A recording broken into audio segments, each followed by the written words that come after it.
एक समय की बात है, एक गांव में एक किसान रहता था जिसका नाम मोहन था। मोहन न केवल अपने खेतों में मेहनत करने के लिए जाना जाता था, बल्कि उसकी ईमानदारी और सत्यनिष्ठा के लिए भी प्रसिद्ध था। मोहन का एक पड़ोसी था, रमेश, जो बहुत ही चालाक और धोखेबाज था।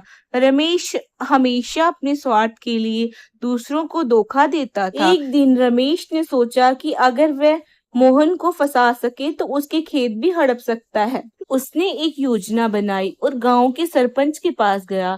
उसने सरपंच से कहा कि मोहन ने उसके खेत से सोना चुराया है। सरपंच ने दोनों को बुलाया और पूछा, क्या ये सच है मोहन?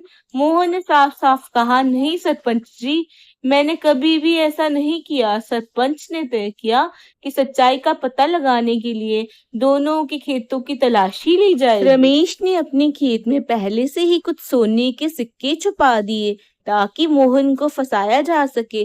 तलाशी के दौरान सरपंच को रमेश के खेत में सोने के सिक्के मिले और उसने मोहन को दोषी ठहराया। मोहन को जेल में डाल दिया गया, लेकिन उसने हार नहीं मानी। मोहन ने ईश्वर से प्रार्थना की और सच्चाई की जीत की उम्मीद में रहा। कुछ दिनों बाद गांव में एक बहुत ही बुद्धिमान व्यक्ति आया। उसने गांव के लोगों से कहा कि वह सच्चाई और न्याय के बारे में बहुत कुछ जानता है और वह मोहन की सच्चाई का पता लगाने में मदद कर सकता है। उसने सरपंच से कहा, मुझे मोहन के खेतों की तलाशी लेने दीजिए। सरपंच ने सहमति दी और बुद्धिमान व्यक्ति ने मोहन के खेतों की गहराई से तलाशी ली। उसने पाया कि जमीन के नीचे एक पुराना बक्सा दबा हुआ था जिसमें बहुत सारे सोने के सिक्के थे। बुद्धिमान व्यक्ति ने सबको बताया कि मोहन के पूर्वजों ने यहाँ सोना छुपाया था और मोहन निर्दोष है।